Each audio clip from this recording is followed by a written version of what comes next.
Alors, séance ordinaire du conseil municipal de la ville de Château-Richer, tenue ce lundi 5 août 2024 à 19h30 au deuxième étage du centre Olivier Le Tardy, à laquelle sont présents mesdames les conseillères Christine Plot et Guylaine Lefrançois et messieurs les conseillers Éric Martineau et Alexandre Richard, sous la présidence du maire monsieur Gino Pouliot.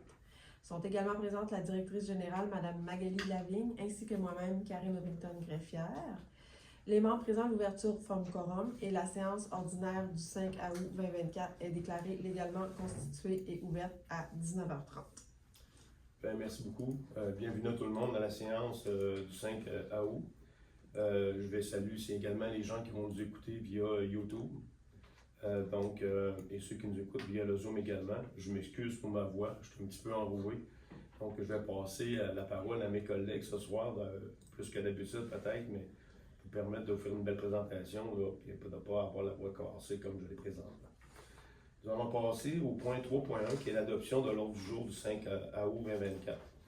Donc, considérant que l'ordre du jour respecte les règlements relatifs aux séances internes et que les membres du conseil ont connaissance de l'ordre du jour et qu'ils renoncent à sa lecture, j'aimerais aussi, considérant aussi qu'il y a un point suivant a été ajouté, qui est le 13.1. Donc, c'est un avis de motion et dépôt du projet de règlement, le numéro 623-24, qui décrète une dépense de 1 015 300 $ pour des fournitures de services professionnels et à la réalisation des études diverses qui ont eu lieu durant l'année 2024 pour les différents dossiers qu'on a fait dans les volets de l'eau potable, de l'eau usée, impératifs et des impératifs qu'on a eus, et aussi des infrastructures. Donc, j'aurais besoin d'un proposeur, d'une proposeuse. Je propose, monsieur le maire. Donc, Mme Guylaine Lefrançois propose d'adopter l'ordre du jour tel que amendé. Donc, ceux et celles qui sont d'accord. D'accord. Merci. Donc, c'est adopté à l'unanimité. Le point 4.1, je vais passer la parole à M. Martineau pour la présentation. Monsieur le maire, considérant que les membres du conseil municipal ont individuellement pris connaissance du procès verbal de la séance ordinaire du 2 juillet 2024, et ce, préalablement à la séance, considérant que tous les membres du conseil municipal renoncent à la lecture du dit procès verbal, en conséquence, je propose que le procès verbal de la séance ordinaire du 2 juillet 2024 soit adopté tel que présenté. Merci. Donc, ceux et celles qui sont d'accord. D'accord. Merci. Donc, c'est adopté à l'unanimité. 4.2, M. Martineau. Considérant que les membres du conseil municipal ont individuellement pris connaissance du procès verbal de la séance extraordinaire du 17 juillet 2024, et ce, préalablement à la séance, considérant que tous les membres du conseil municipal renoncent à la lecture du dit procès verbal, en conséquence, je propose que le procès verbal de la séance extraordinaire du 17 juillet 2024 soit adopté tel que présenté. Merci. Donc, ceux et celles sont d'accord. D'accord. Merci. Donc, c'est adopté à l'unanimité. Le point 4.3 qui est l'adoption du procès verbal de la séance extraordinaire du 25 juillet, Mme Plot. Oui, merci, M. le maire. Donc, considérant que les membres du conseil municipal ont individuellement pris connaissance du procès verbal de la séance extraordinaire du 25 juillet 2024 et ce, préalablement à la séance, considérant que tous les membres du conseil municipal renoncent à la lecture du dit procès verbal, en conséquence, je propose que le procès verbal de la séance extraordinaire du 25 juillet 2024 soit adopté tel que présenté. Merci. Donc, ceux et celles sont d'accord. D'accord. Merci. Donc, c'est adopté à l'unanimité. Je vais passer la parole à Mme Lefrançois pour le point 5.1 qui est les comptes généraux. Oui, alors concernant les comptes généraux au 31 juillet et le dépôt du rapport sur les autorisations de dépenses pour la période du 1er au 31 juillet 2024, voici, nous allons vous nommer les dépenses de 5 000 $ et plus. Donc, la communauté métropolitaine de Québec pour 7 710 $. La quote-part, la deuxième sur deux, de la MRC Côte-de-Beaupré, 166 571. La Régie d'assurance Bois-Châtel, Ange-Gardien, Château-Richer, la quote-part, la troisième sur 4 de 92 374.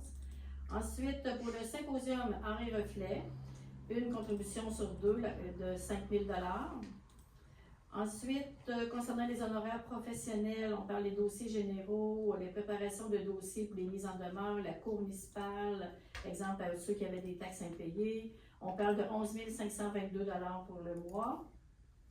Ensuite, la Fédération québécoise des municipalités concernant les honoraires de services professionnels pour les travaux Pour la route de l'église Trépanier et Pichette, donc on parle de soumission, appel d'offres, etc.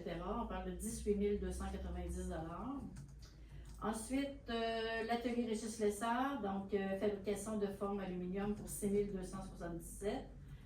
Le Caméra Water Solutions Canada, donc liquide inorganique corrosif glacé de 11 684 $.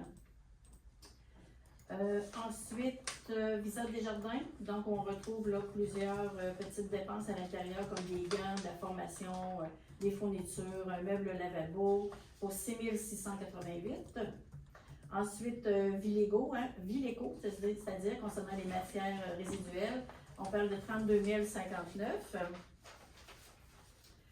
Ensuite, centre de rénovation Raymond Bois, donc peinture, matériaux, chlore, chauffe-eau, on parle de 5 604 $. Aidé Fugère Incorporé, donc concernant la location des conteneurs éco-centre, on se rappelle que 50% est payé par Sainte-Anne-de-Beaupré, donc 26 093 $. Urbatec, donc c'est le service d'urbanisme pour le mois de juin, 13 722 $. Ensuite, Veolia Canada Services industriels, donc des barils, métal et récupération. On parle ici là, concernant les vidanges de réservoirs diesel, les graisses usées, donc 8 491 $. Ensuite, CGA Procédés, donc la télémétrie pour le domaine champêtre, le Havre du Saint-Laurent, c'est quelque chose qui a été budgété là, durant l'année, mentionnons-le.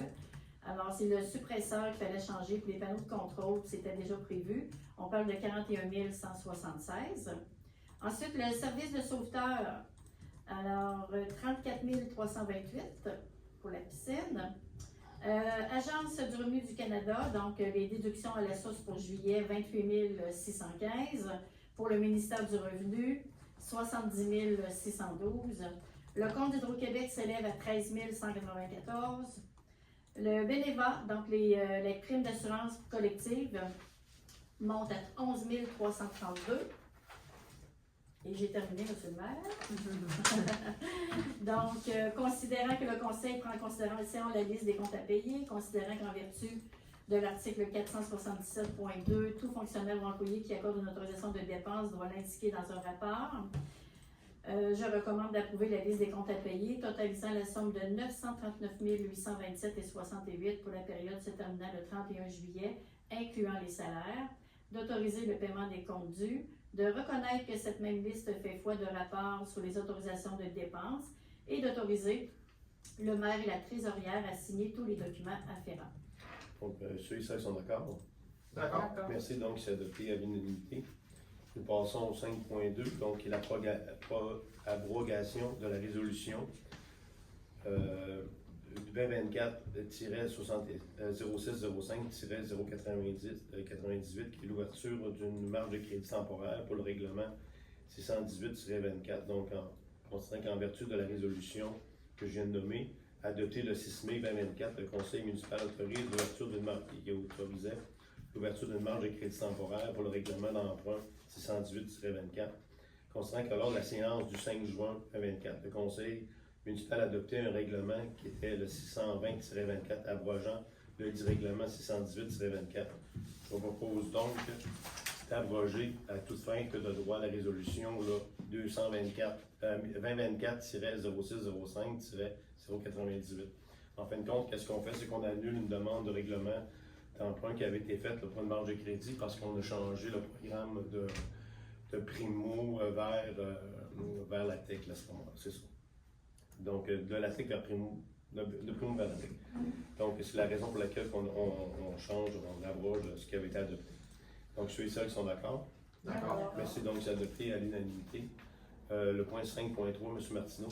Monsieur le maire, ouverture d'une marge de crédit temporaire, règlement numéro 617-24, décrétant une dépense n'excédant pas 2 977 000 et un emprunt de 2 977 000 pour réaliser les travaux de réfection des infrastructures existantes, égouts, aqueducs, pluviales dans les rues de l'église, secteur de la servitude, Trépanier et Pichette Sud, dans le cadre du programme d'infrastructure municipale d'eau Primo 2023. Considérant que la ville de Château-Richer doit réaliser des travaux de réfection dans ces dites rues, dans le cadre du programme d'infrastructure Primo 2023. Considérant que le règlement d'emprunt 617-24 a été approuvé par le ministère des Affaires municipales et de l'Habitation le 3 juillet 2024 pour un montant de 2 977 000. En conséquence, je propose d'autoriser la directrice générale à négocier l'entente auprès de la Caisse des Jardins de la Côte de Beaupré pour l'ouverture d'une marge de crédit au montant de 2 977 000 et d'autoriser le maire, M. Gino Pouliot, et la trésorière, Mme Lisa Gagnon, à signer les documents afférents. Ça, en réalité, là, suite à la reddition de compte, là, cette marge de crédit-là, là, elle va disparaître, là, elle va être payée par le vrai règlement d'emprunt. Parfait. Merci donc, ceux et celles qui sont d'accord. D'accord. Merci donc, c'est adopté à l'unanimité. 5.4, Mme Lefrançois. Oui.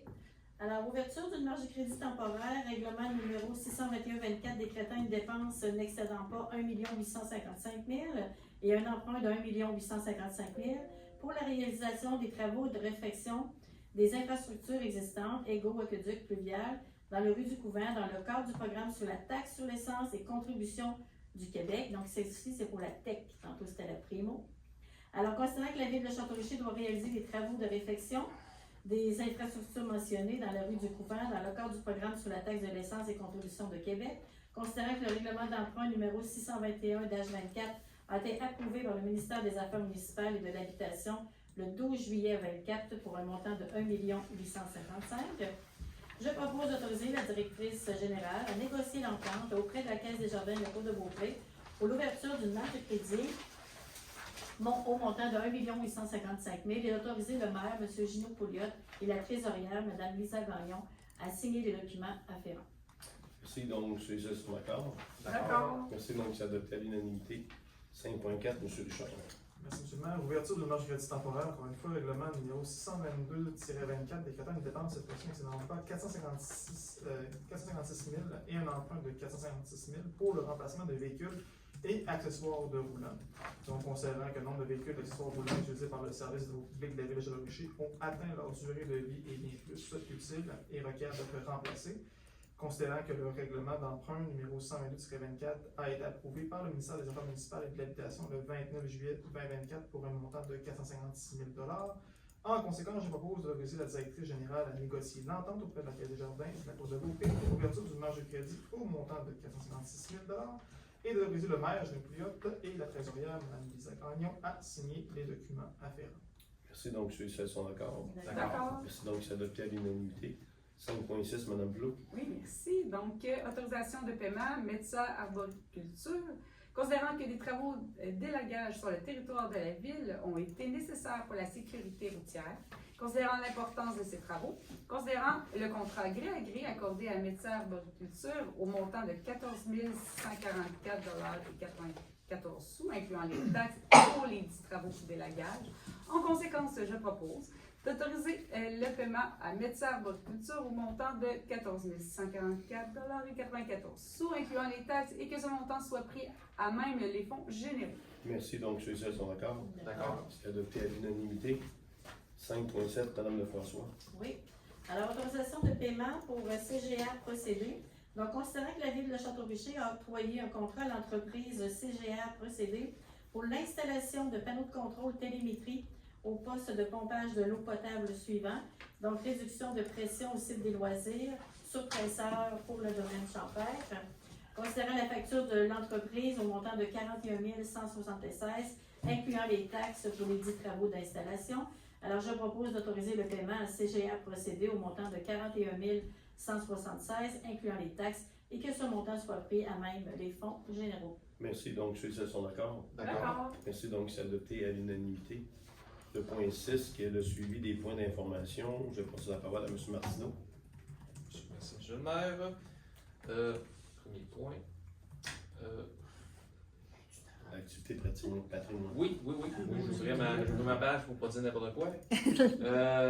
Donc, activité patrimoine qui revient cette année, qui aura lieu le samedi 7 septembre de 13h à 16h.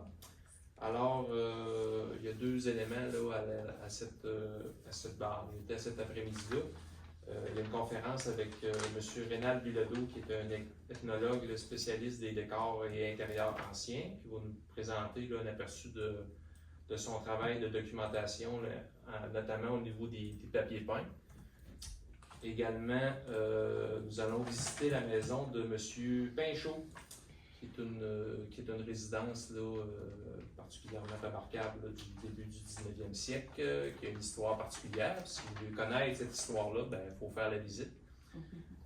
Puis, ça ne coûte rien à la ville, j'en suis fier. C'est organisé par les membres du CCU, ça nous fait plaisir. Donc, tout le monde est invité également là, à Grand Honneur MRC. Ensuite, deuxième point, nous avons eu le conseil, nous avons eu une session de travail là, au niveau de l'inspection et de l'urbanisme. On a établi un plan de match là, parce qu'on a beaucoup de bâtiments là, qui ont des non-conformités par rapport à la réglementation. Puis on a beaucoup de bâtiments qui manquent d'amour. Puis donc là, on est en train d'établir un plan de match là, pour essayer de manger la baleine une bouchée à la fois, d'essayer de régler certains dossiers là, qui traînent en longueur, puis donner un petit peu de fierté à notre ville. Merci. Donc, Madame Plot. Merci. Donc, je vais commencer par vous parler du cinéma en plein air qui va avoir lieu vendredi le 16 août prochain, donc dans 2 semaines, aux alentours de 20h au site des loisirs. Puis, ça sera dans la patinoire cette année. C'est le film L'île, le crocodile qui sera présenté. On vous invite donc là, à apporter votre chaise, vos couvertures pour vous joindre à nous pour la représentation. Il y aura du popcorn gratuit, puis aussi une petite cantine là, avec des grignotines à vendre pour ce soir-là. En cas de pluie, sachez que ça aura lieu quand même, mais au centre Olivier Letardy, ici en bas dans la grande salle. Une autre activité qui reviendra cet automne à Château-Richer, c'est notre fête d'Halloween qui se tiendra cette année samedi le 26 octobre prochain. J'en parle tout de suite parce que cette année, l'événement va avoir lieu au site des loisirs en haut. Puis, on proposera aux citoyens, là, entre autres, un parcours déguisé animé. Donc, le comité des loisirs, là, il y a plusieurs personnes sur ce comité-là, mais si vous êtes intéressé, vous pouvez vous impliquer. C'est toujours le fun d'avoir des gens. Donc, on va avoir besoin de la participation de plusieurs citoyens pour fabriquer des kiosques qui vont permettre d'animer tout le parcours. Fait qu'on vous invite à vous rassembler entre voisins, d'user de créativité, de réfléchir à tout, puis essayer de présenter des idées qui vont s'adresser aux petits, mais aussi aux grands. Donc, un ou l'autre, là, il va y avoir différents parcours. Surveillez le site de la ville et sa page Facebook. Vous allez avoir tous les détails de la façon de s'organiser et de s'inscrire à cet événement-là. Donc, ça va être vraiment chouette comme fête cette année. Donc, merci aussi aux membres là, du comité d'amener toutes les belles idées. Merci beaucoup. Pour ma part, je vais vous parler d'un point d'une situation qui nous a été rapportée par rapport aux employés de la voirie.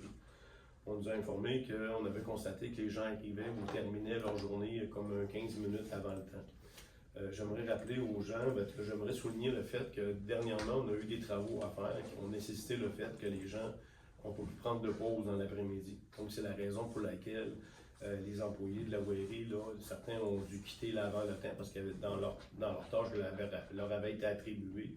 Ils n'avaient pas pu prendre leur pause. Donc, c'est ce qui explique là, le fait qu'on a constaté, peut-être qu'on a vu des gens à l'épicerie à moins 10 ou les 4 heures, les 4 heures passées ou à l'école.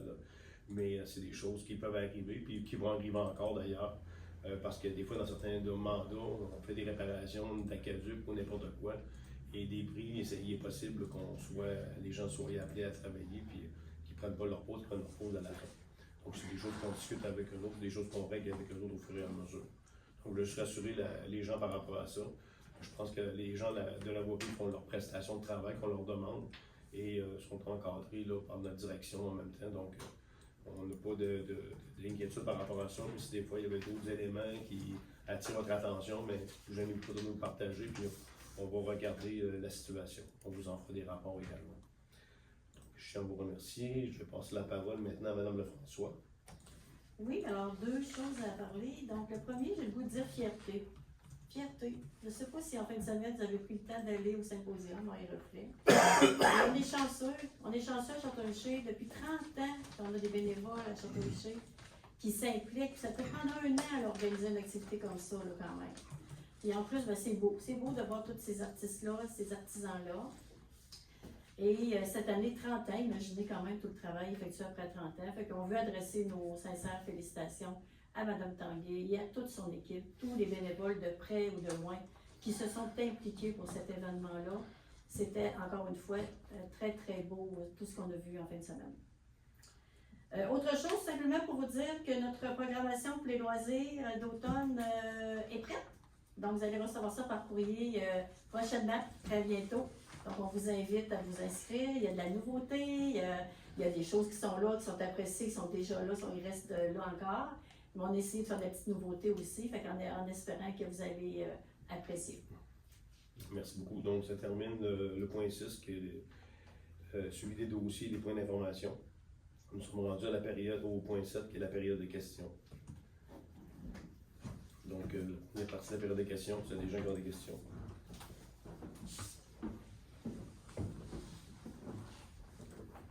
Bonjour, Jean Saint-Clair.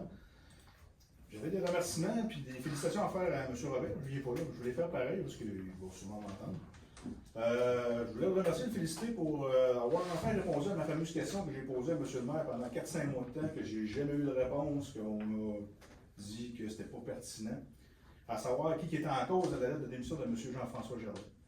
M. Robert a fait un beau texte sur sa page Facebook publique pour expliquer que c'était lui. C'est très bien expliqué, tout est bien expliqué, moi, ça me satisfait entièrement. Ce petit bémol que j'ai trouvé, c'est que ça n'a pas été partagé nulle part, cette lettre-là, ce texte-là. Ça aurait été le fun que soit partagé un peu partout.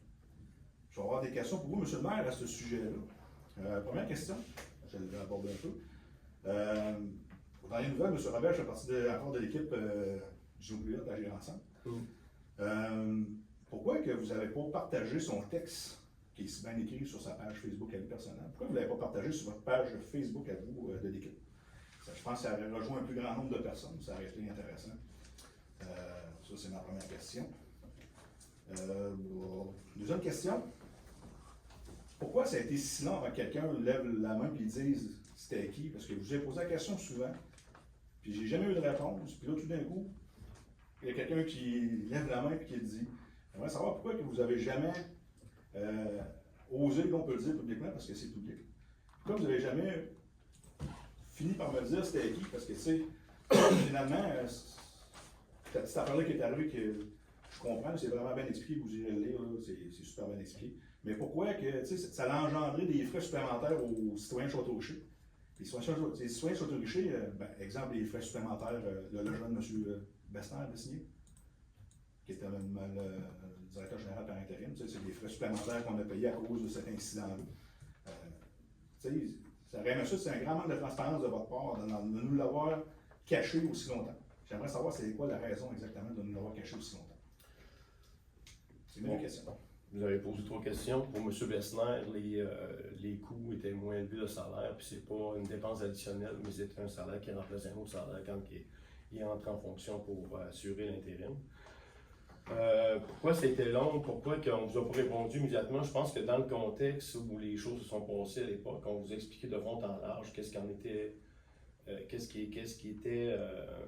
avait été à l'origine de la situation au niveau informatique. On n'a rien caché à la population, on n'a rien caché aux citoyens. Vous pouvez procurer, écouter les séances du conseil, sont toutes enregistrées. Et la seule affaire que je n'ai pas voulu mentionner, c'était qui la personne, parce que c'était pas pertinent dans les circonstances.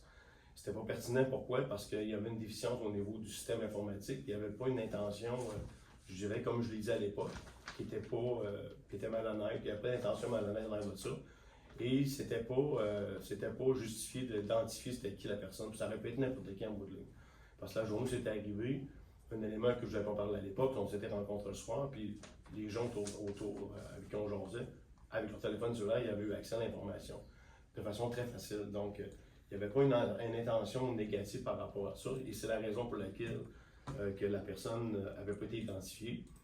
Et cette personne-là présidait les séances du conseil par la suite, puis vous lui avez posé la question, puis même à ce moment-là, il n'a pas répondu à la question.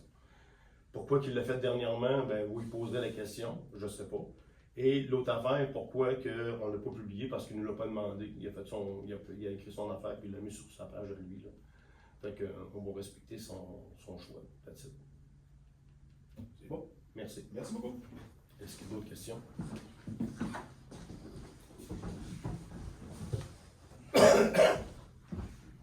Bonjour, M. Grant, bonjour les échevins. Mon nom est M. Gus, je suis citoyen de Château-Richer. L'année dernière, à la même période, on s'est présenté ici, moi ou M. Gondon, mon voisin, pour vous dire tout simplement qu'il y avait des camions poids lourds qui descendaient du bois pendant le mois de juillet. Ce mois de juillet ici, ça s'est répété. Moi, j'aurais pensé qu'un an plus tard, ça serait amélioré. 4 heures du matin, 3 heures du matin, 2 heures du matin, ces camions-là passent. J'imagine qu'ils vont chercher du bois sur le séminaire. Est-ce que le séminaire aimerait qu'on passe avec des 10 roues alentour du séminaire de Québec? Moi, je ne pense pas qu'ils aimeraient ça. Ce sont des gens, c'est des sous-contractants qui vont chercher du bois là à n'importe quelle heure du jour. Les 15 derniers jours, c'était les congés de la construction, on aurait pu avoir l'appel des 10 roues. On ne l'a pas eu. On a été remplacé par des camions de bois. Je ne comprends pas comment c'est fait qu'on ne s'améliore pas de ce côté-là. Moi, j'estime qu'en tant que citoyen, on peut avoir la même qualité de vie que les gens du haut et du bas du château, mais on ne l'a pas. On l'a perdu dans les 15 dernières années, puis ça ne s'améliore pas. Encore cet été, je voyais les gens du quartier, j'ai rien contre la jeunesse, bravo, mais c'est bien beau monter à 6 heures du soir, la calotte virée à l'envers, la musique au fond de la caisse, puis les chars modifiés. Mais il me semble que, même si tu es jeune, tu peux respecter un peu les gens qui sont là. On ne l'a pas, ce non plus. Donc, moi, c'est un constat. J'aimerais, moi, qu'il y ait des choses qui changent pour l'année prochaine. Un petit peu. Pas beaucoup, mais un petit peu.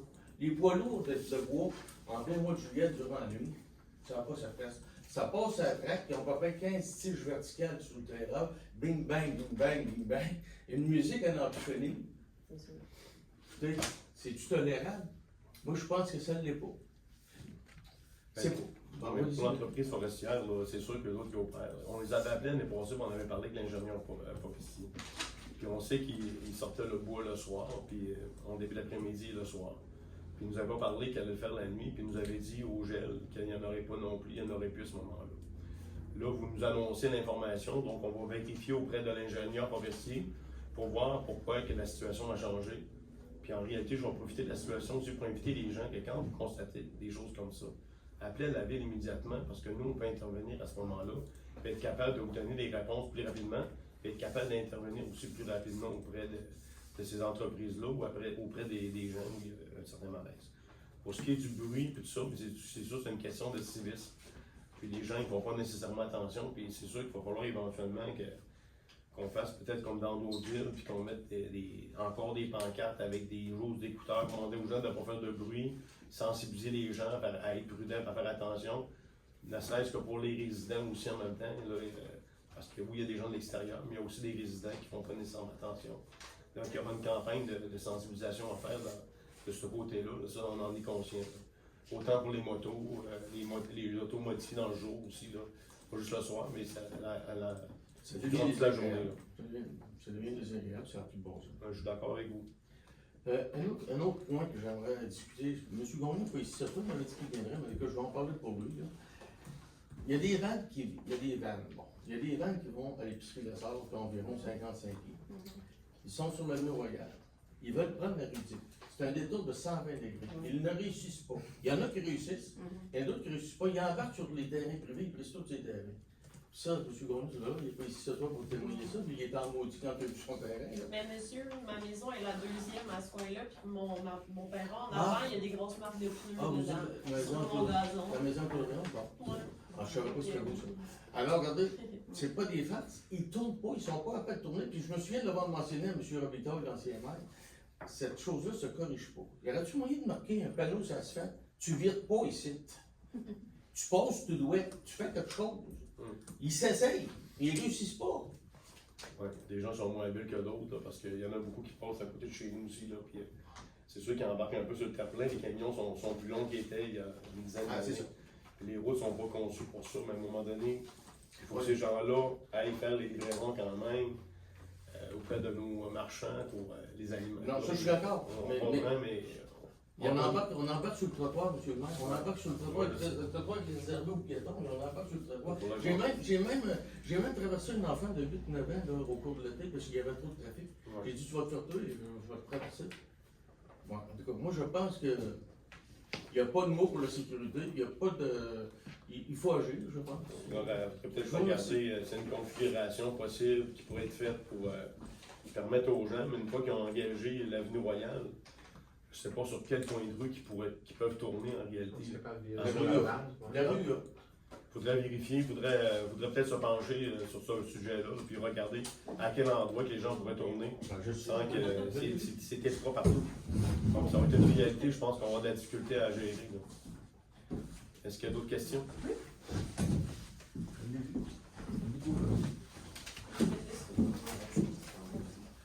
Bonsoir, Marjolaine Gay, citoyenne de Château-Richer depuis le 5 juin 2023.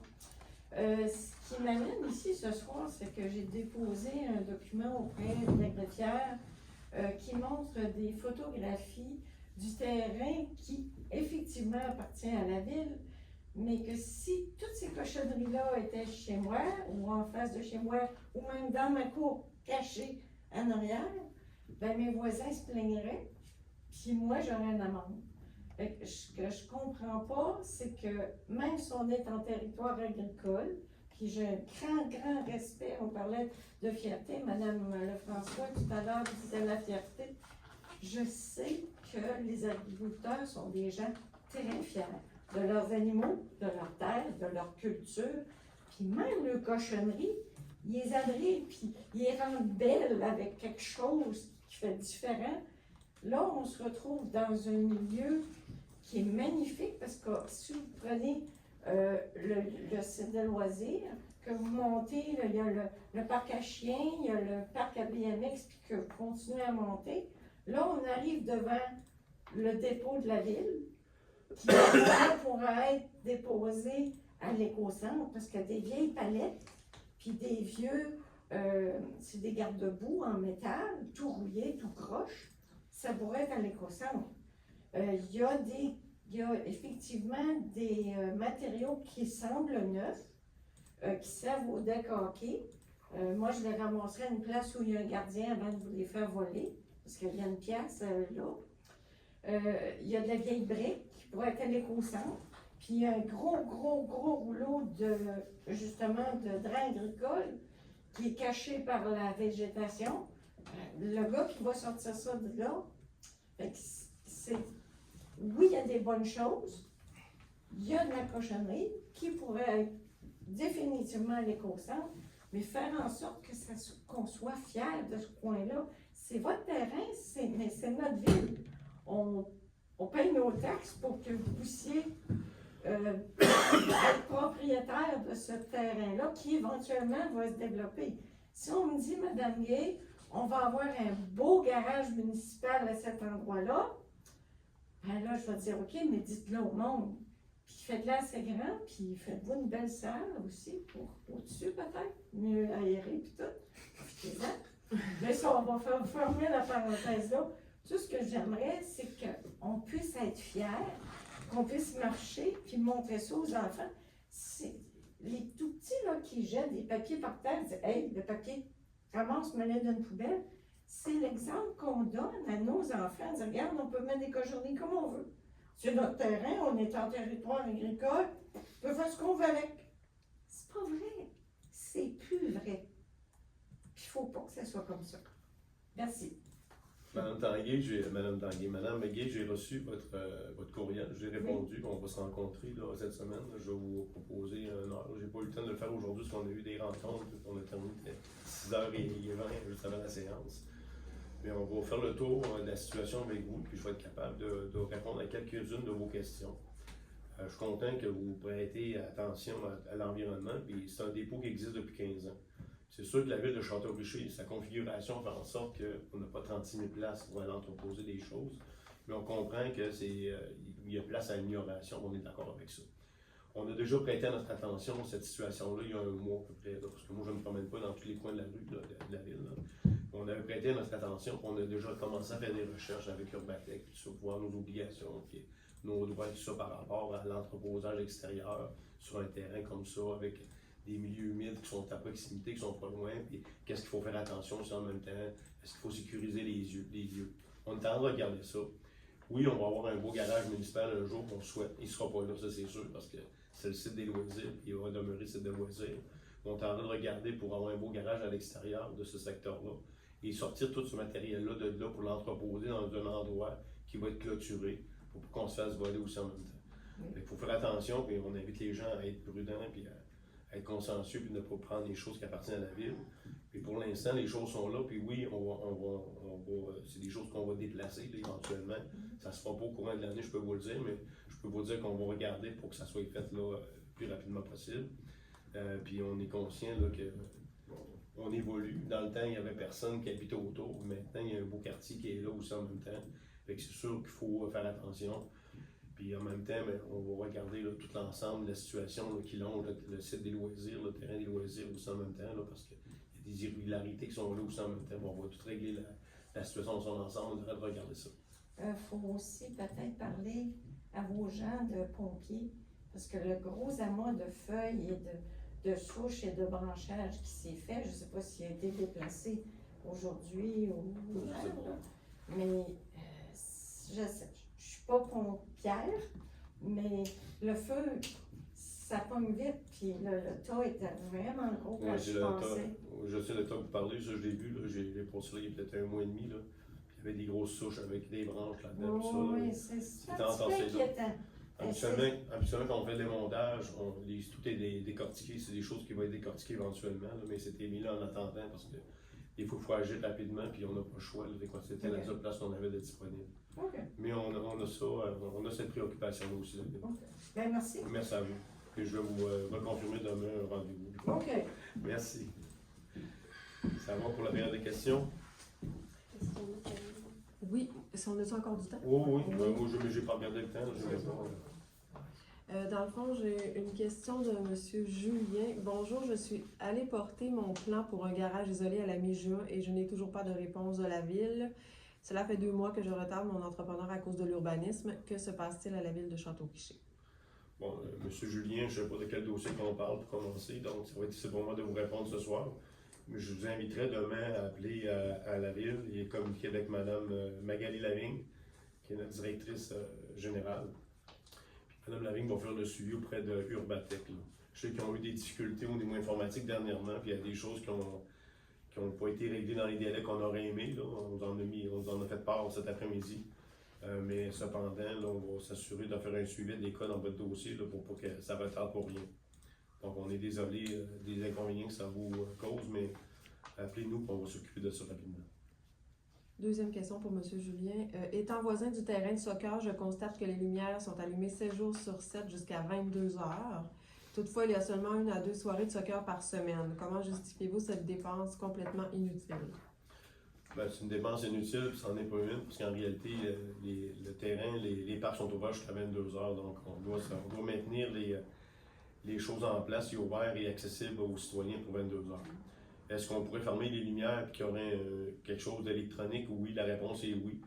Pour le terrain de soccer, ça n'a pas été fait. Je pense qu'au niveau de la patinoire, on en a installé. Mais pour ce qui est du terrain de soccer, considérant la désuétude, je dirais, des installations, ça n'avait pas été fait. Mais c'est des choses qu'on va regarder là, pour le futur, pour les soirs, si on n'en a pas besoin, que ça soit fermé et que ça ne roule pas inutilement. On est conscient de ça. On en a parlé d'ailleurs à l'équipe du conseil dernièrement de ça. Merci. Donc, ça met fin à la période de questions. Nous sommes rendus au point 8, donc c'est pas un contrat pour repeindre le camion sirop-gratteur, M. Richard. Merci beaucoup. M. le maire, donc, considérant qu'un appel d'offres sur inflation a été fait auprès de 2 entreprises pour refaire la peinture du camion Freightliner 2018, le modèle 2106, concernant les 2 soumissions déposées. Donc, le premier, c'est le garage SC Lemelin Incorporé, prix avant taxe de 17 457,50 $. Et le deuxième soumissionnaire, signature KCS, au montant de 23 960,85 $. Considérant que la proposition de l'entreprise Garage SC Lemelin Incorporé est la plus avantageuse, en conséquence, je propose d'octroyer le contrat d'entreprise Garage SC Lemelin Incorporé au montant de 17 457,50 avant taxe, le tout tel que spécifié dans sa soumission, et que le montant soit pris à même des fonds généraux. D'accord, donc les cinq sont d'accord? D'accord. Merci, donc c'est adopté à l'unanimité. Le point 2, c'est... L'octroi d'un contrat pour l'aménagement de la placette. J'y vais, puisque je dois le lire. Alors, je suis partie. pas capable de vous relire. C'est bien correct. C'est bien. Alors, l'octroi d'un contrat pour l'aménagement de la placette au pied de l'escalier des Filles du Roi, donc le lien piétonnier. Considérant que la géomorphologie particulière du noyau villageois de Château-Richer, se déployant sur 3 plateaux, s'avère distinctive dans le paysage, que le lien piétonnier a été installé afin de remédier aux enjeux de sécurité, de connectivité et de fluidité, que la passerelle présente un véritable potentiel pour se poser comme point de repère au sein du noyau villageois, soulignant l'escarpement sans en camoufler l'attrait, considérant que le quadrilatère, quai Gravel, centre-ville, bibliothèque, église et le centre Olivier de Tardy offrent des perspectives visuelles et de déploiement d'activités riches en diversité, que l'initiative permet d'affirmer le caractère structurant de ce nouveau lien piétonnier dans le paysage à travers des aménagements paysagers, du verdissement et l'installation de mobilier urbain, considérant l'intention de créer un lieu d'appropriation vivant et signifiant pour les citoyens et les visiteurs, que le souhait de mettre davantage en valeur cette nouvelle infrastructure et en souligner son caractère distinctif à travers le projet création d'une placette autour d'un lien piétonnier coïncide avec les objectifs de partenaires financiers et gouvernementaux visant à réduire les surfaces minéralisées. Considérant qu'au sein du plan d'action établi par les partenaires de l'entente sur la mise en valeur et la protection des paysages de la capitale nationale, est inscrit la nécessité d'élaborer une démarche pour gérer les paysages et leur évolution, dont précisément le maintien des percées visuelles. Que le Fonds régional et ruralité encourage la dynamisation et la mise en valeur des atouts et des opportunités inhérentes à chaque municipalité. Considérant que le positionnement unique de Château-Richer, berceau de l'Amérique française, permet de mettre en exergue son histoire, sa culture et sa richesse patrimoniale avec une attention accordée à son environnement immédiat. Considérant que la placette marque le coup d'envoi pour animer tout un secteur du noyau urbain. Considérant que le projet est financé par l'entente sur les paysages de la capitale nationale à hauteur de 10 000 $, Fonds région et ruralité à hauteur de 16 955 $, et finalement assumé dans le nouveau programme TEC, je vous rappelle que nous avons eu la confirmation de notre enveloppe, TEC donc 2024-2028, dans la priorité 4, qui couvre l'ensemble dans les volets résilience au changement climatique et travaux de verdissement, et en plus dans infrastructures municipales à vocation culturelle, communautaire, municipale, sportive, de loisirs et touristique. Considérant que le choix du mobilier urbain n'est pas encore arrêté, une résolution subséquente, toujours dans la même enveloppe budgétaire, fera l'objet d'une nouvelle adoption. Considérant la demande d'appel d'offres par voie d'invitation auprès de 4 soumissionnaires pour les services professionnels en paysagement pour la création de la placette, considérant l'impossibilité de 2 des 4 soumissionnaires à pouvoir réaliser les travaux, les 2 soumissionnaires déposés sont les entreprises Gary Epi Inc. pour un montant de 114 465 $, les entreprises La Québécoise au montant de 132 025 $. Merci, Mme Nollet. Donc, en conséquence, je propose d'octroyer le contrat aux entreprises Gary Epi Incorporées pour la réalisation de la placette autour du lien piétonnier au montant de 114 465 $ taxes en sous. Le tout comme stipulé dans leur soumission et que le montant soit pris à même des fonds généraux. Merci, donc ceux et celles sont d'accord. D'accord. Merci, donc c'est adopté à l'unanimité. Le 9.1, M. Richard. Oui. Donc, adoption du règlement numéro 119-24, modifiant le règlement de zonage numéro 575-20. Concernant que la ville de Château-Richer est régie par les lois sur les cités-villes, et concernant qu'en vertu de la loi sur l'aménagement et l'urbanisme, le Conseil peut modifier son règlement de zonage numéro 575-20. Considérant que la ville a reçu une demande de modification de certaines dispositions réglementaires du règlement de zonage du même niveau, Considérant que les demandes de modification du règlement de zonage consistent à ajouter une classe d'usage C13, entreposage extérieur et services d'entreposage, dans le règlement de zonage numéro 575-20 et d'encadrer cet usage avec les autres règlements d'urbanisme de la ville. Considérant qu'en vertu de l'article 113 de la loi sur l'aménagement et l'urbanisme, le Conseil peut adopter un règlement zonage pour régir ou spécifier pour chaque zone certains usages qui sont autorisés ou interdits. Considérant que la Ville souhaite encadrer l'usage entreposage extérieur et service d'entreposage dans le règlement de zonage. Considérant qu'un avis de motion a été donné lors de la séance ordinaire tenue le 6 mai 2024 et qu'un projet de règlement a été présenté et déposé à la même séance. Considérant que le premier projet de règlement a été adopté à la séance du 6 mai 2024. Considérant qu'une assemblée publique de consultation en lien avec ce projet de règlement s'est tenue le 26 juin 2024 à 18h à la salle du conseil municipal située au deuxième étage du centre-ville de Dardy. Considérant que certains commentaires vont être formulés pendant cette séance de consultation. Considérant que le second projet de règlement est adopté à la séance du 2 juillet 2024. Considérant qu'un avis annonçant la tenue d'un registre a été publié le 23 juillet 2024. Considérant que le second projet de règlement a été approuvé par les personnes habiles à voter le 21 juillet 2024 car aucune demande n'a été reçue. Considérant qu'une copie du règlement a été remise aux membres du Conseil au plus tard 72 heures avant l'heure fixée pour le début de la séance d'adoption. Considérant que ce règlement était disponible pour consultation à la mairie 2 jours juridiques avant la séance ordinaire d'adoption du 5 août 2024, conformément à l'article 356 de la loi sur les cités-villes. Considérant que des copies de règlement étaient disponibles et à la disposition du public pour consultation dès le début de la séance d'adoption, et ce, conformément à l'article 356 de la loi sur les cités et villes. Donc, je propose d'adopter le règlement numéro 619-24 qui est présenté. Donc, ceux et celles qui sont d'accord. D'accord. Merci. Donc, c'est adopté à l'unanimité. 10.1, on procède au dépôt de la réunion de CCU. 10.2, M. Martineau. Monsieur le maire, 10.2, demande au PIA, rénovation du bâtiment principal du 75-16 Avenue Royale. Considérant que le CCU a reçu une demande d'approbation au règlement 579 relatif à la PIA, afin d'y ajouter des volets ancestraux autour des fenêtres. Considérant que lors de la réunion du 16 juillet 2024, le CCU a recommandé d'accepter la dite demande afin d'installer des volets en bois vert tels que les photos soumises. En conséquence, je propose que le conseil municipal autorise la demande relative à la PIA afin d'installer des volets en bois vert tels que les photos soumises. Merci. Donc, ceux et celles sont d'accord. D'accord. Merci. Donc, c'est adopté à l'unanimité. 10.3, M.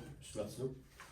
Demande au PIA, construction d'un garage commercial au 88-96 boulevard Sainte-Anne. Considérant que le CCU a reçu une demande relative à la PIA pour construire un garage commercial pour l'entreposage de matériel pour la location d'équipements de chantier, sans entreposage extérieur.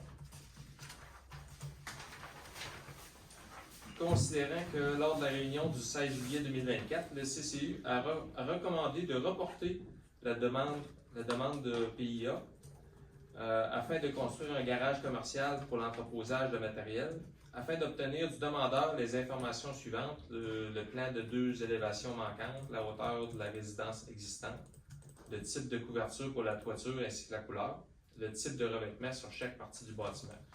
Considérant que lors de la dite réunion, le CCU a pris les décisions de recommander aux citoyens de ne pas mettre le bâtiment entièrement noir pour avoir un contraste entre les matériaux. En conséquence, je propose que le conseil municipal reporte la demande d'approbation au PIA afin de construire le dit garage commercial, considérant les commentaires émis par le CCU. Merci. Donc, ceux et celles qui sont d'accord. D'accord. Merci. Donc, c'est adopté à l'unanimité. 10.4. Demande au PIA, reconstruction du bâtiment principal au 88-97 Avenue Royale. Considérant que le CCU a reçu une demande relative à la PIA afin de reconstruire le bâtiment principal à la suite d'un incendie.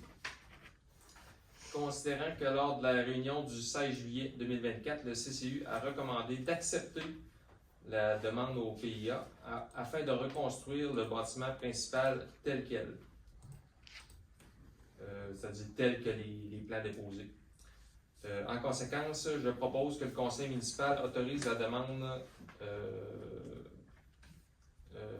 relatif au PIA afin de reconstruire le bâtiment principal tel que les plans déposés. C'est une demande d'approbation. Ceux-ci sont d'accord? D'accord. Merci donc s'adopter à l'unanimité. 10.5. Demande au PIA. Construction d'un garage résidentiel au 85-86 Avenue Royale. Considérant que le CCU a reçu une demande relative à la PIA afin de construire un garage détaché incluant un abri.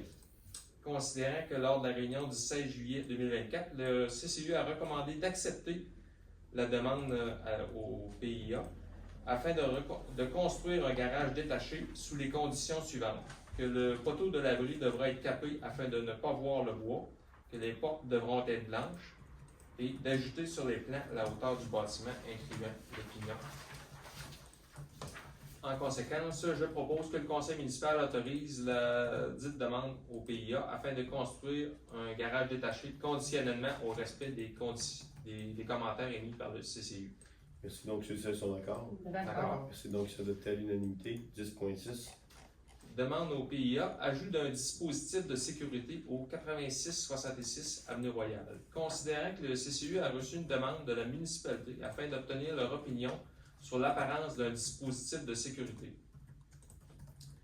Considérant que l'ajout de ce dispositif n'est pas assujetti au règlement 579-20 relatif à la PIA, considérant que la municipalité souhaite tout de même obtenir l'opinion des membres du CCU puisque le dispositif se trouvera dans un secteur patrimonial, considérant que le dispositif est requis pour protéger le toit d'une résidence qui est située très près de la route, considérant que la résidence en question, qui se trouve au 86-66 Avenue Royale, et que la toiture de ce bâtiment patrimonial a été affectée 3 fois dans les derniers 5 ans, considérant que le ministère des Transports autorise l'ajout de ce dispositif, considérant que le dispositif à implanter était soit un poteau ou un bloc de béton camouflé en boîte à fleurs, considérant que lors de la réunion du 16 juillet 2024, le CCU a recommandé d'accepter l'implantation d'un dispositif de sécurité de type bloc de béton camouflé en bac à fleurs afin que celui-ci s'agence mieux dans le décor. En conséquence, je propose que le conseil municipal autorise l'implantation du dit dispositif de sécurité. Donc ceux-ci sont d'accord. D'accord. Merci donc s'adopter à l'unanimité. 10.7. Demande de dérogation mineure, construction d'une habitation unifamiliale jumelée. La dérogation est au niveau de la marge arrière du 25-27 montée du parc. Considérant que le CCU a reçu une demande de dérogation mineure pour la construction d'une habitation unifamiliale jumelée à une distance de 9,43 mètres de la ligne de propriété arrière sur les lots 6 415 034 et 6 415 035. Considérant que le règlement de zonage 575-20 à la grille des spécifications pour la zone H305 exige une marge de recul arrière de 10 mètres. Considérant que ces lots se trouvent dans une courbe et qu'il serait impossible de respecter la marge de recul arrière, considérant que le type d'habitation au niveau de la dimension respecte l'esthétique du voisinage et des autres bâtiments, considérant que la construction de cette habitation jumelée n'impacte pas ou peu le voisinage, considérant que lors de la réunion du 16 juillet 2024, le CCU a recommandé d'accepter la demande de dérogation mineure pour la construction d'une habitation jumelée, ayant une marge de recul arrière de 9,43 mètres. En conséquence, je propose que le conseil municipal autorise la demande de dérogation mineure pour la construction de la dite habitation jumelée, avec une marge de recul de 9,43 mètres. Merci donc ceux-ci sont d'accord. D'accord. Merci donc s'adopter à l'unanimité. 10.8. M.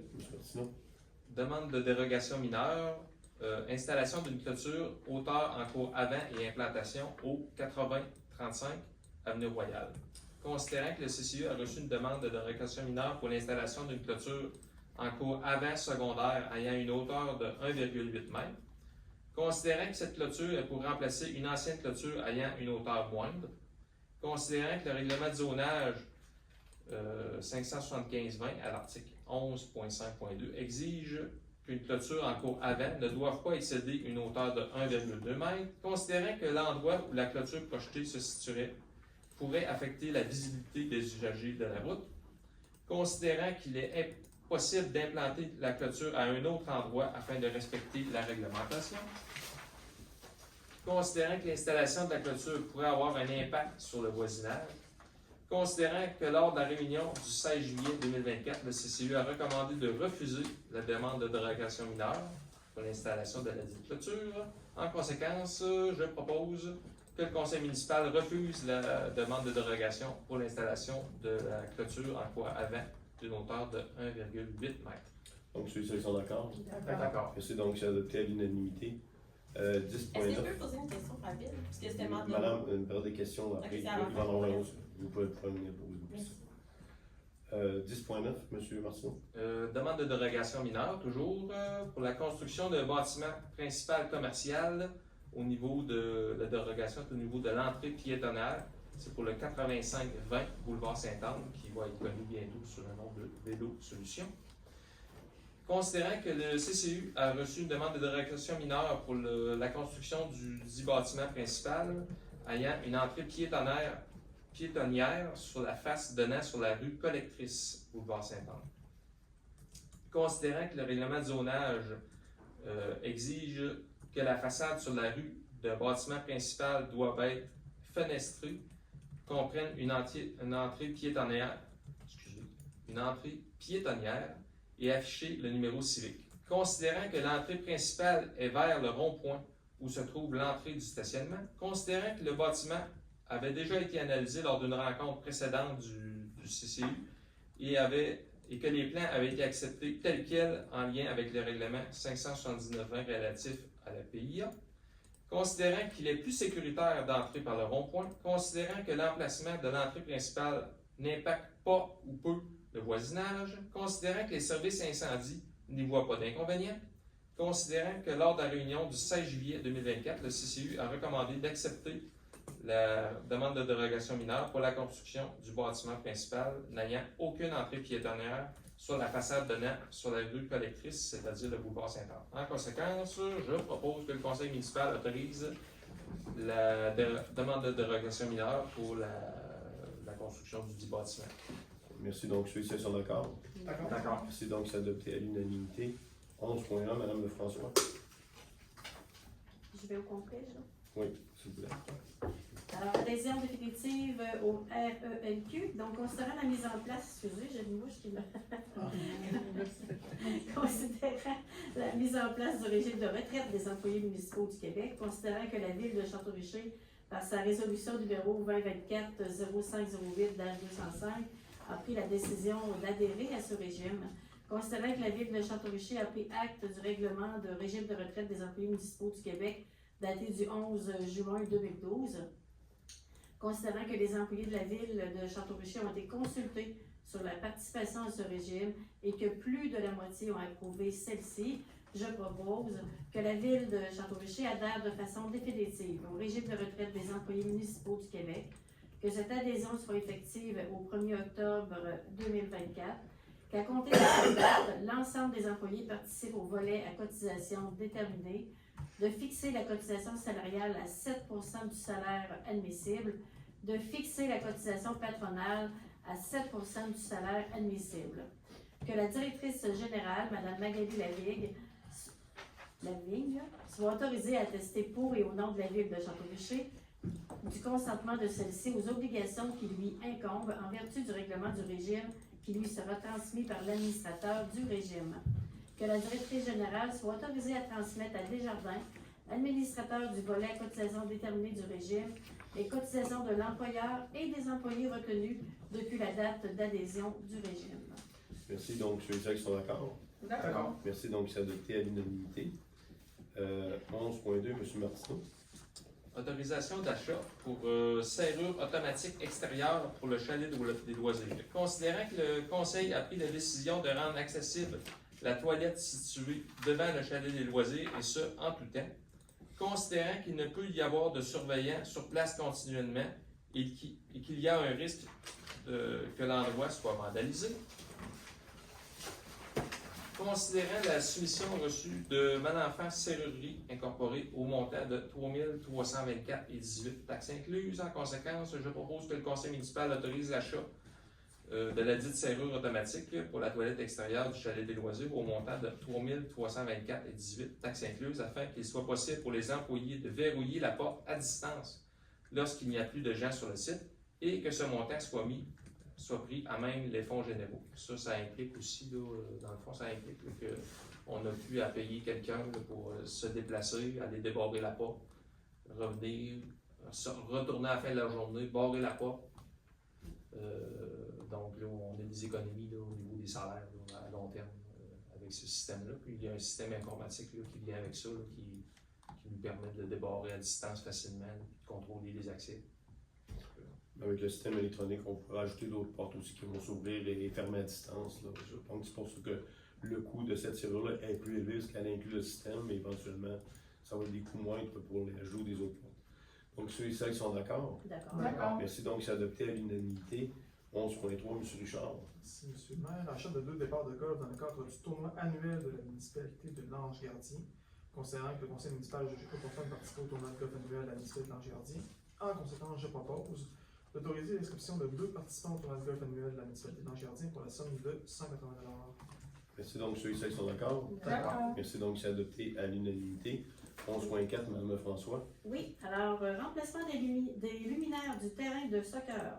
Alors, considérant que les luminaires du terrain de soccer de Château-Richer avaient été donnés par la municipalité de Lange-Gardien et qu'il arrive en fin de vie, et donc il requiert un remplacement. Alors, considérant la soumission reçue de Hélical Électricité André Langevin pour le remplacement des luminaires existants pour du 400 watts au LED au montant de 20 551,78 je propose que le conseil municipal autorise le remplacement de luminaires existants au terrain de soccer au montant de 20 551, taxes incluses, et que ce montant soit pris à même les fonds généraux. Merci. Donc, ceux et celles qui sont d'accord. D'accord. Merci. Donc, c'est adopté à l'unanimité. 11.5, Mme Lefrançois. Oui, alors, inscription au congrès de la FQM, de la Fédération québécoise des municipalités. Alors, considérant que le maire, M. Gino Pouliot, ainsi que le maire suppléant, M. Maxime Roberge, désirent assister au congrès de la Fédération québécoise des municipalités, je propose d'autoriser l'inscription de M. Gino Pouliot et de M. Maxime Roberge au congrès de la Fédération québécoise des municipalités au montant de 990 $ plus taxes par personne. Merci. Donc, ceux et celles qui sont d'accord. D'accord. Merci. Donc, c'est adopté à l'unanimité. 11.6, M. Richard. Merci, M. le maire. Adoption de la politique tolérance zéro de la ville de Château-Richer. Considérant que la ville de Château-Richer désire offrir aux employés et aux élus un milieu de travail sain et sécuritaire. Considérant que cette politique s'adresse aux employés et aux élus, mais également à la clientèle de la ville de Château-Richer, afin que les gens reçoivent un service courtois et respectueux. En conséquence, je propose d'adopter la politique tolérance zéro de la ville de Château-Richer. Merci. Donc, ceux et celles qui sont d'accord. D'accord. Merci. Donc, c'est adopté à l'unanimité. 11.7, Mme Blot. Oui, merci. Donc, autorisation de signature, convention d'aide financière, Primo 2023. Attendu que la Ville de Château-Richer a pris connaissance du guide relatif au programme Primo 2023, qu'elle comprend bien toutes les modalités du programme qui s'appliquent à elle ou à son projet et qu'elle s'est renseignée aux besoins auprès du ministère. Attendu que la Ville de Château-Richer doit respecter les modalités de ce guide qui s'applique à elle pour obtenir une aide financière au programme Primo 2023 et pour recevoir le versement de cette aide financière. Conséquent, je propose que la Ville de Château-Richer s'engage à respecter les modalités du guide qui s'applique à elle, que la Ville de Château-Richer s'engage à assumer l'entière responsabilité des travaux ainsi que des modifications qui pourraient y être apportées. À ce titre, elle est donc responsable de tout dommage causé par ses employés, ses agents, ses représentants, ses sous-traitants ou par elle-même, y compris un dommage résultant d'un manquement à une obligation prévue à tout contrat conclu par la municipalité pour la réalisation des travaux. Que la Ville de Château-Richer s'engage à réaliser les travaux selon les modalités du programme Primo 2023 et à assumer toutes les responsabilités qui s'appliquent à elle en lien avec la réalisation et le financement de ces travaux. Que la Ville de Château-Richer s'engage à payer sa part des coûts admissibles et des coûts d'exploitation continue. Que la Ville de Château-Richer s'engage à assumer toutes les dépenses engagées si elle ne respecte pas les délais prévus au programme Primo 2023.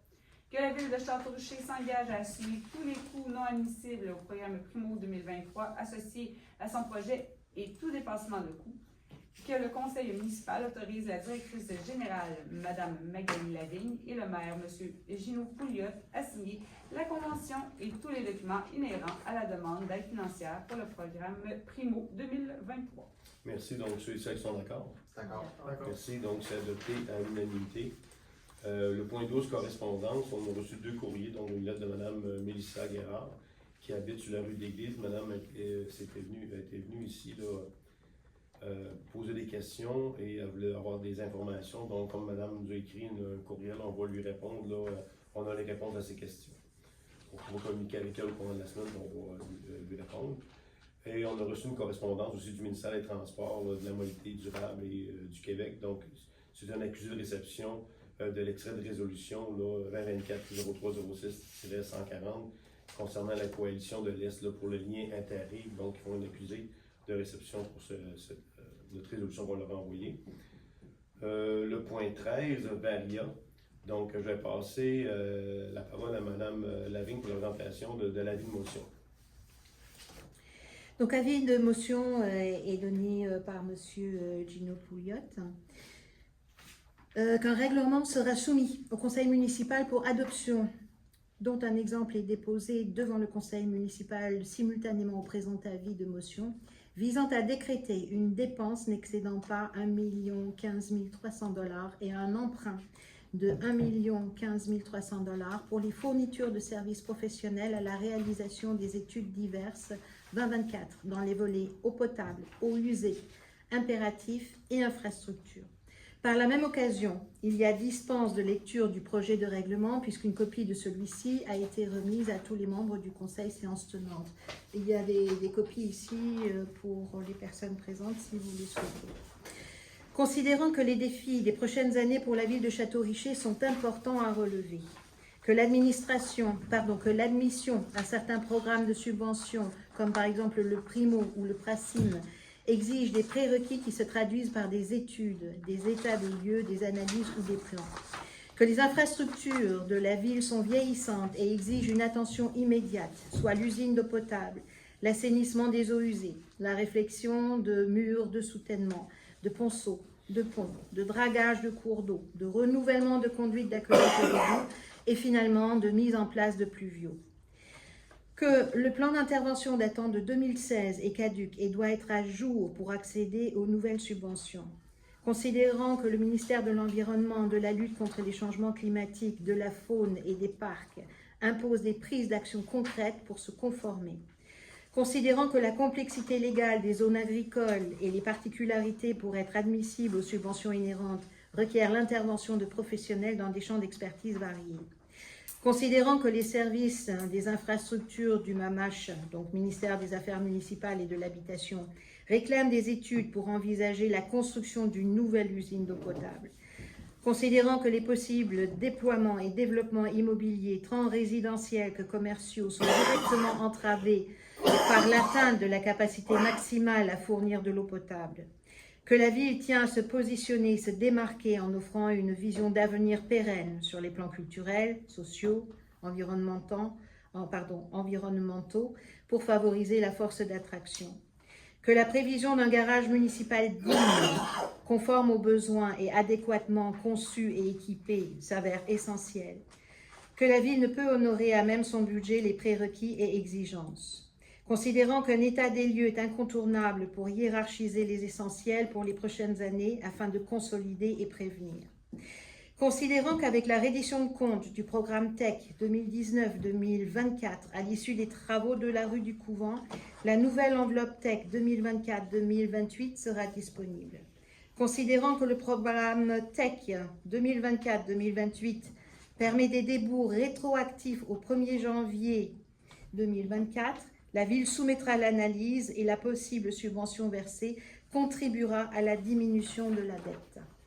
Considérant que la ville de Château-Richer contractera un financement permanent sur une période de 5 ans, que le montage financier est principalement construit sur les estimations de la FQM, la Fédération québécoise des municipalités, que l'avis de motion du présent règlement a dûment été donné lors de la séance ordinaire du Conseil tenue ce 5 août 2024 et que le projet de règlement a été déposé à cette même séance. Considérant que la nature des travaux a pour objet les fournitures de services professionnels à la réalisation des études diverses 2024.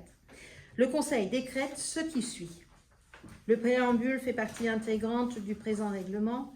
Le Conseil est autorisé à procéder aux études, analyses, réalisation du plan d'intervention, suivi technique et autorise l'accompagnement professionnel pour y parvenir. La réalisation des travaux sont réalisés selon le plan d'action préconisé et analysé avec l'équipe d'ingénieurs de la Fédération québécoise des municipalités.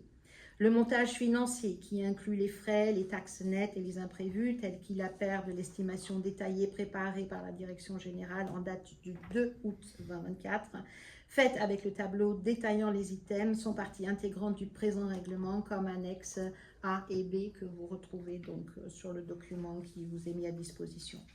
Le Conseil est autorisé à dépenser une somme n'excédant pas 1 015 300 $ pour les fins du présent règlement. Aux fins d'acquitter les dépenses prévues par le présent règlement, le Conseil est autorisé à emprunter une somme n'excédant pas 1 015 300 $ sur une période de 5 ans. Pour pouvoir aux dépenses engagées relativement aux intérêts et au remboursement en capital des échéances annuelles de l'emprunt, il est par le présent règlement imposé et il sera prélevé annuellement durant le terme de l'emprunt sur tous les immeubles imposables situés sur le territoire de la municipalité, une taxe spéciale à un taux suffisant d'après leur valeur telle qu'elle apparaît au rôle d'évaluation en vigueur chaque année. S'il advient que le montant d'une affectation autorisée par le présent règlement est plus élevé que le montant effectivement dépensé en rapport avec cette affectation, le Conseil est autorisé à faire emploi de cet excédent pour payer toute autre dépense décrétée par le présent règlement et pour laquelle l'affectation s'avérerait insuffisante. Le Conseil affecte la réduction de l'emprunt décrétée par le présent règlement, toute contribution ou subvention pouvant lui être versée pour le paiement d'une partie ou de la totalité de la dépense décrétée par le présent règlement. Le Conseil affecte également au paiement d'une partie ou de la totalité du service de dette toute subvention payable sur plusieurs années. Le terme de remboursement de l'emprunt correspond au montant de la subvention et il sera ajusté automatiquement à la période fixée pour le versement de la subvention. Et enfin, le présent règlement entre en vigueur conformément à la loi. Merci. Donc, le dépôt étant fait, nous sommes présentement rendus, la présentation étant faite également du règlement. Nous sommes rendus au point 14, qui est la période, deuxième partie de la période des questions. Bonjour.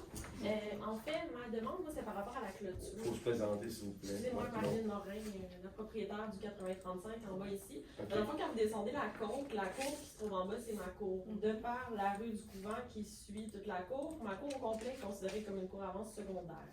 Comme vous avez vu, j'aimerais ça faire installer une clôture dans le fond pour mon grand chien.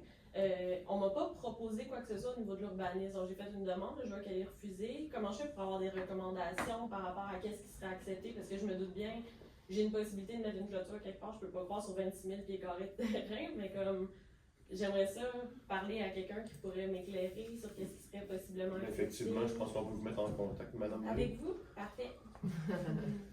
Nous, on peut être en contact soit avec l'inspecteur ou pour emmener des pistes de solutions pour vous aider pour faire une demande. Merci, ça me fait plaisir.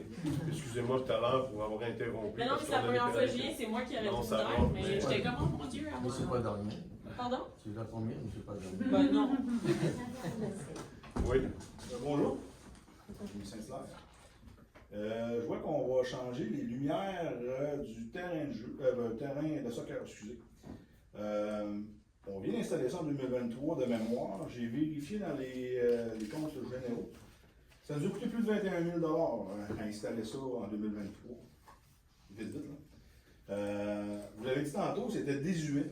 Ça nous a été donné par l'Angerdien. Mais pourquoi qu'on a installé ça si c'était désuet? Alors, aujourd'hui, on se rend compte qu'ils sont désuets. Quand on les a eus à l'époque, on sait que les lumières avaient une certaine durée. Il y avait une vie, là, il y avait déjà servi, donc c'était pas des affaires neuves. Les poteaux, juste les poteaux de téléphone, tous les poteaux qu'on utilise, là, chaque poteau, ça coûte à peu près 1 500 $. Fait que ça, on n'a pas eu à payer ça. Puis en même temps, il fallait organiser le terrain de soccer pour pouvoir permettre à l'association de venir jouer aussi en place. Puis de pouvoir profiter aussi du terrain, là, des loisirs, là, céder le loisir le plus possible. Donc, on a procédé à l'installation, donc toute l'installation électrique, ces choses-là. Et ça a coûté le montant que vous dites, mais là, je n'ai pas ça en mémoire, donc je ne confirme pas ou je n'infirme pas le montant, là, mais ça a coûté un certain montant d'argent, effectivement.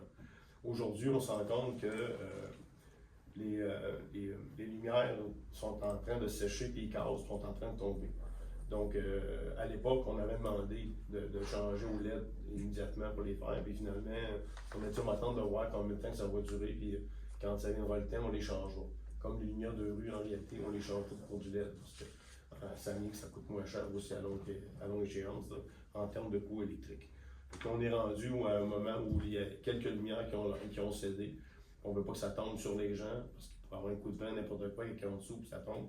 Mais pour une question de sécurité en même temps, on a mieux changer les lumières, les installer, qu'ils soient corrects, qu'ils soient conformes. On va regarder aussi en même temps, peut-être avoir une installation, pour avoir un timer à distance, pour pouvoir gérer ça aussi en même temps.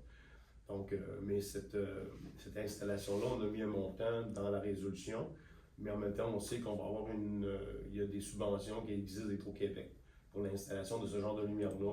On ne sait pas à quelle hauteur les montants vont être. On a une idée, mais on attend de voir, mais le montant va être moins élevé. Là, mais en réalité, si on l'installe intérieurement, c'est revenu que ça va payer le timer, mais il fallait procéder puis l'installer.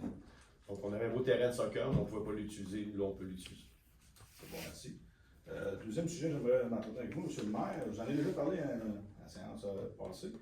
C'est des vélos dans la route Saint-Échille, encore une fois.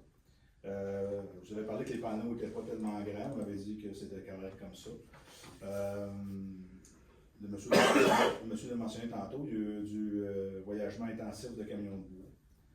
La semaine dernière, j'ai même surpris un camionneur en train d'engueuler un cycliste. Je ne sais pas s'il a failli l'écraser ou quoi que ce soit, mais le cycliste était vraiment dans la portion interdite au vélo.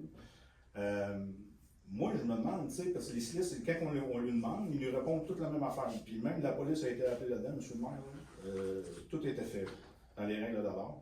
Moi, je me demande, avez-vous une solution pour vraiment dire, tu sais, pour que les cyclistes voient le panneau ou qu'ils comprennent que, tu sais, les vélos dans la route Saint-Échille, c'est terminé maintenant. Là. Il y a une personne, ça fait 3 fois que je l'ai averti.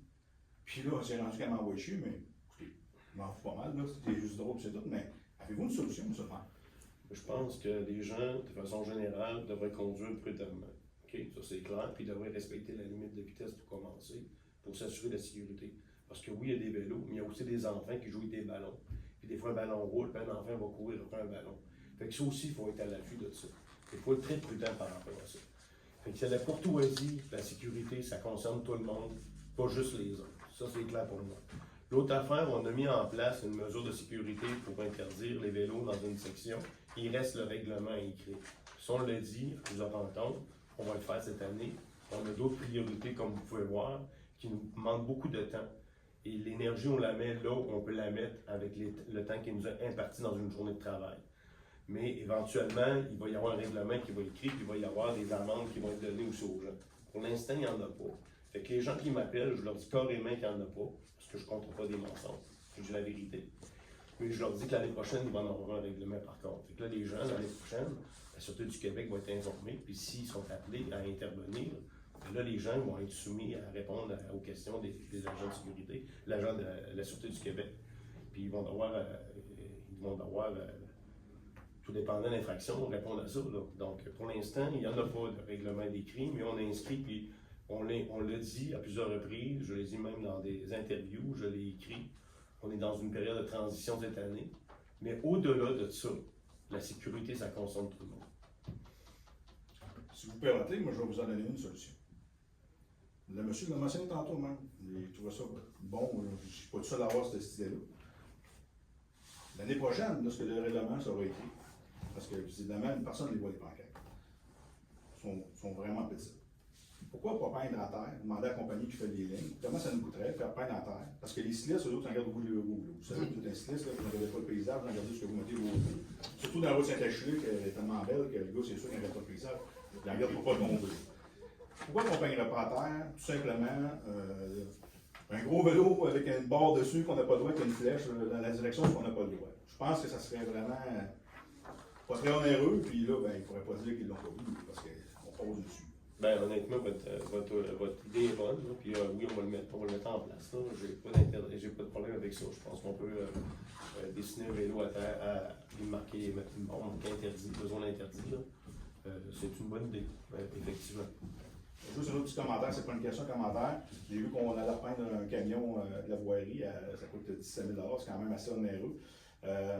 Juste vous mentionner que je ne sais pas si c'est fait, je vais juste vous donner une opinion personnelle en tant que mécanicien. Des traitements de rouge, M. le maire, ça se fait aussi sur le camion.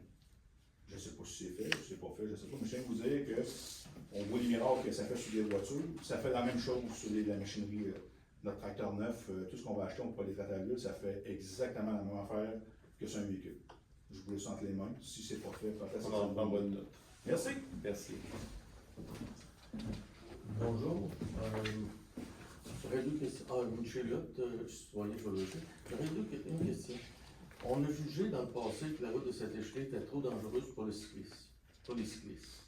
Et je considère que les bitrains dans la route de Saint-Échelé étaient aussi dangereux.